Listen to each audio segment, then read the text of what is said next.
We're here with Robert Cooper, the creator of Stargate Universe. Robert, Stargate Universe is stylistically a big departure from Stargate SG-1 and Atlantis. Were the style choices influenced in part by shows like Battlestar Galactica, or either consciously or unconsciously? Well, for me personally, I'm a big fan of the style for a number of reasons. I talked about it on the panel. It really does give the actors a freedom and an opportunity to act on stage as though they were really there in that situation. For me, my influences came from other dramas like Friday Night Lights and The Shield, which is one of my favorite shows of all time. We actually ended up hiring Ron Schmidt, who was the DP on the pilot of Universe for the first 3 episodes. He was the DP for The Shield for 7 years, and he ended up coming back also and directing an episode in season 1, the episode called Lost. And I just feel like bringing that sort of verite style to science fiction brings a sort of realism to it that maybe helps viewers who wouldn't normally embrace science fiction feel like they were watching something that they're familiar with, that they can identify with. It's the language of reality television, which everyone kind of is so in tune with nowadays. Science fiction can be a little bit distancing. It's it's weird. It's on a spaceship. It's out in space. There are aliens. But if it's kind of speaking to you in a language that you're more used to, or maybe makes it just that little bit more real. Another great example is Cloverfield. The movie was the way in which they put the characters forefront and the visual effects and the sort of the spectacle more in the background and made it a texture or a background element to the story. I thought that was sort of revolutionary for the modern way of telling a special effects story. Great.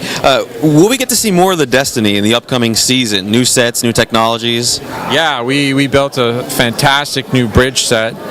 We actually couldn't afford to build that in season 1. It is spectacular, and we spend a lot of time in that set in season 2.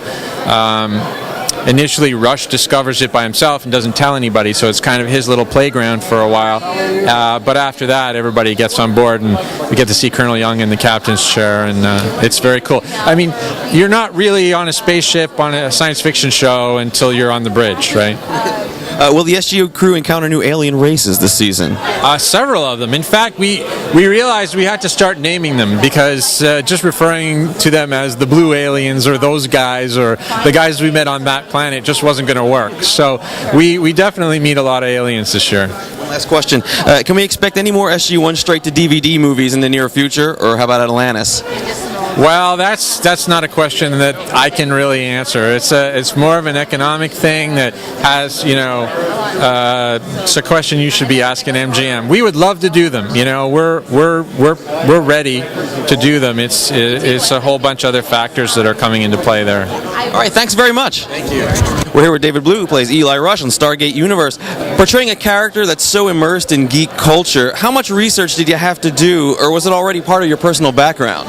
It's pretty much, I've been a geek from birth, I think. I've been using computers, running bulletin board systems, and watching TV and movies since I was a kid. But the greatest thing about our writers, Brad, Rob, Carl, Joe, Paul, they really do put it in the script. So it makes it easier that I don't have to research the reference when it's there, but luckily they're nerds too.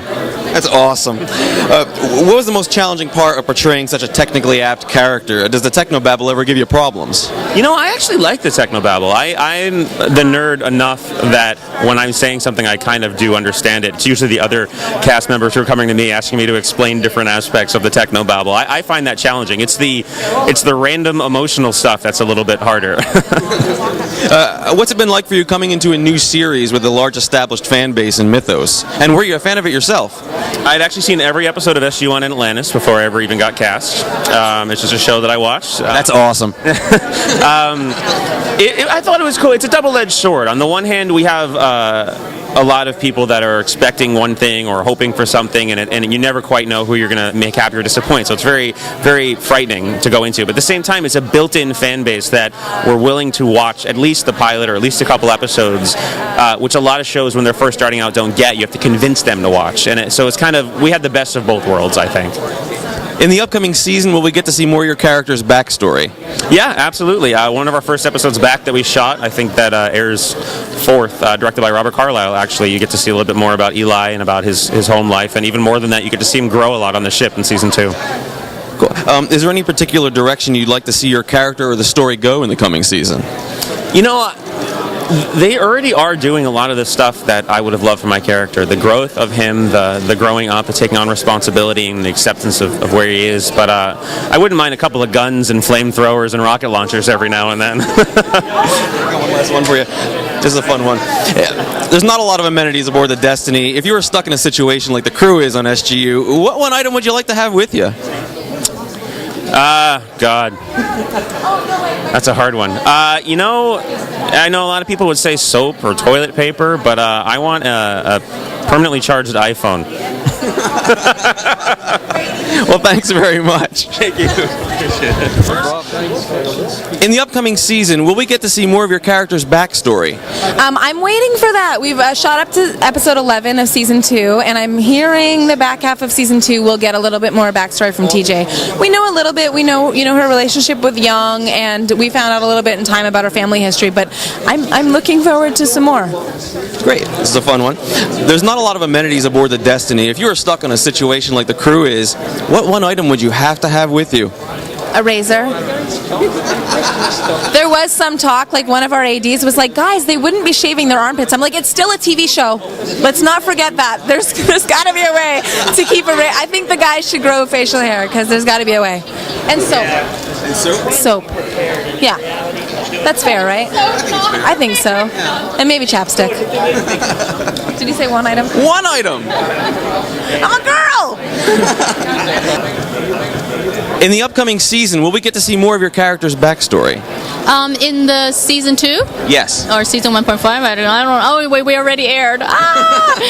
In season 2, you definitely see more of Camille Ray and taking charge and trying to be the diplomat on board with the Lucian Alliance situation. Okay.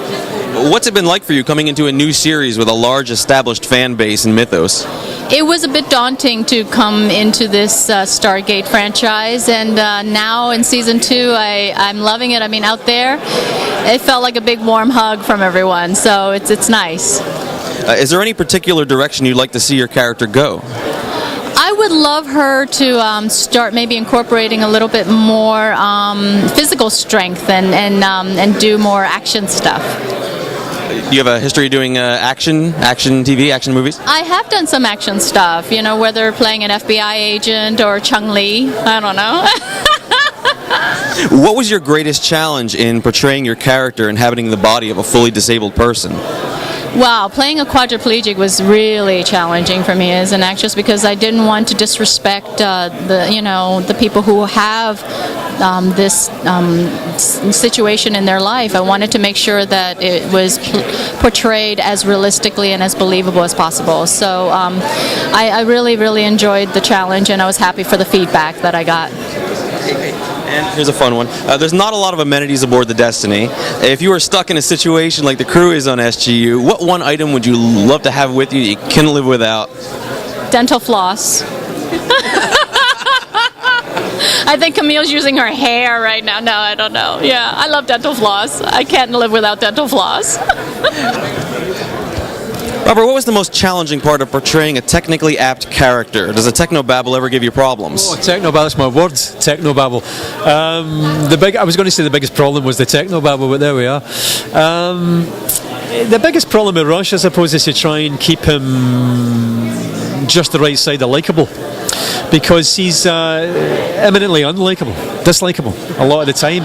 He makes decisions which, again, are for, in Rush's words, the greater good. That's what he's all about. But he's nothing if not pragmatic. That's what I kind of love about the guy. But you got to be careful with that sometimes as well. You can't take the audience too far. You can't turn your back entirely on the audience here because they'll just reject you. So that's I'm kind of walking a tightrope with this character mostly every episode. In the episode where you were held captive by an alien species, were you really suspended in a tank of water?